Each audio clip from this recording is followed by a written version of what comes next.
Hey throwers, Coach back at you. Gonna look at Daniel Stahl from Sweden. Threw a big personal best here on this day, 71 meters 29. So let's have a look at it in regular speed. Come back and break things down a little bit and look at the variables that contributed to the success of this throw. So we'll have a look at this one. Let's just have a look at it in regular or near regular speed. Now, for those of you not too familiar with Daniel Stahl, he's from Sweden. He's coached by an Icelandic coach. Had an opportunity to meet him in Ottawa a few years back, and he's happy with that. 71 meters 29. So what contributed to this? Well, let's have a look at Daniel's physics. Daniel is 6'7". That's 2 meters. He's 342 pounds, or 155 kilos. That's a big lad. You can see here. Big lad. And so let's go back and have a look at why he was so successful on this throw. And there's a few other variables that come to play in here, but let's go right back to that beginning piece. Comes around, gives her a rep. All right, so let's go and slow it down. Let's have a look at it a little bit slower. So I'm just going to bring it back to the beginning here, bring out some tools, and have a look at some of the things that contributed to the success of this throw.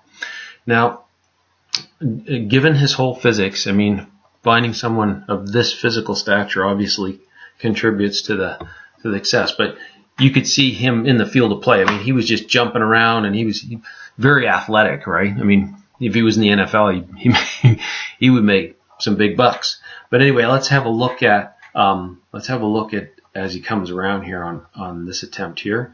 He's in the back of the circle.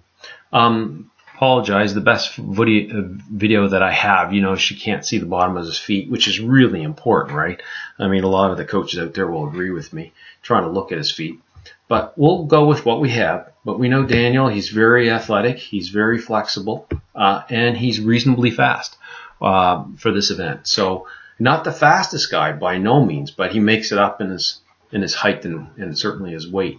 So you can see the discus is all the way kind of back here. He's going to try to hold that in that position. And what I mean by that is he'll use that blocking left arm to prevent him from prematurely opening up his top half, okay? So I call this a coiled position. So he's in a lock and loaded position. You can see he's going to try to maintain that posture through the throw while letting his feet and lower body get ahead of his upper body, essentially, for those people just new to the event. So we're just going to move it along here a few frames, and we'll get it going here. So for those people who can't see the bottom of the screen here, and unfortunately that's the best we have, he's going to try to initiate a really quick turn with his left foot. You'll notice the discus is not in the field of view. He's still holding it back, and his hips are square. So his hips are ahead of his upper body here, okay, and shoulders. So his shoulders are kind of this way, and his hips are this way, right? So he's maintaining a good position. So he's going to try to do that. He's going to use what I would consider a moderate right leg swing. He's going to try to move that around and bring it down to the center here. So let's have a look at that piece and see as he comes around while maintaining the discus nice and back. Let's see if he comes around. You can see he's got a nice, still discus as far back as he can possibly get it, using his left arm to block his approach from coming across. You can see here at this point, he doesn't have, you see a lot of guys bringing that right leg much further along to bring it to the center, kind of like that figure skating kind of concept where that centrifugal force brings it back to the center, obviously accelerates the top half of the throw. Well, let's see if he brings it down now. He'll bring it down here. And, this guy's a big guy. Look, I'm a big proponent of this. Stay on the ball of your foot. Stay on the ball of your foot and turn it. Continue to turn it in the direction of the throw.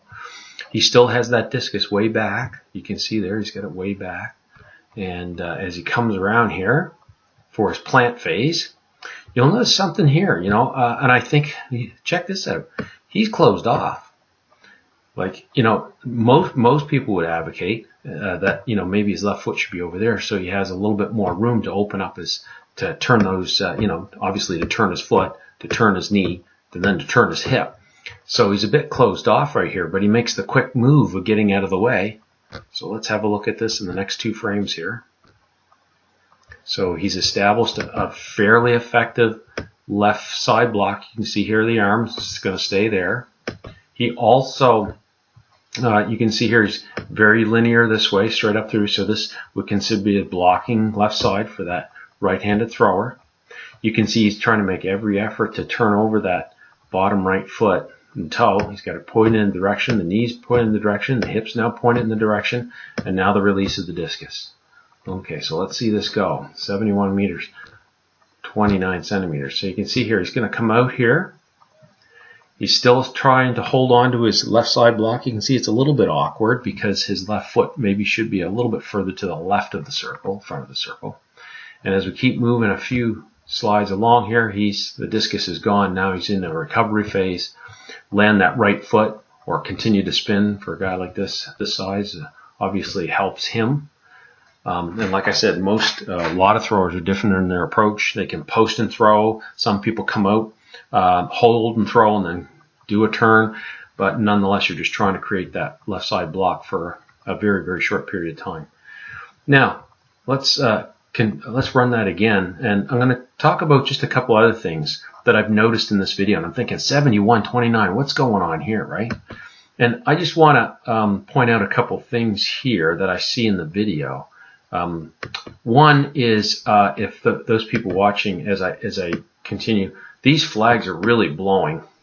I noticed down here blowing. So he has a favorable headwind that's coming into his throw. Not take anything away from his throw. All us discus throwers, we like a little bit of that headwind, right? It's a Bernoulli effect, right? It's a foil. It's going to lift it up and it's going to take it. And you'll notice his attack angle too. He took it out of the right side. And then it started to bend and fall to the left-hand side of the sector. So, and like I said, I'm not taking anything away. He just took advantage of the situation, right? So you can see here the flag's blowing over here, and there's some flags over here. And he's waiting for the throw. Boom, he's gone. He knows it's a good throw.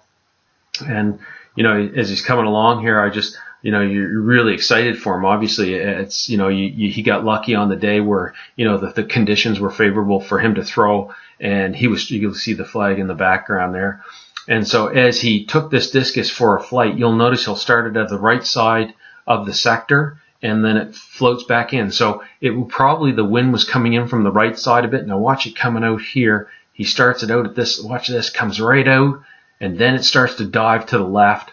It catches the wind here a little bit and moves it down. But you know what, Daniel?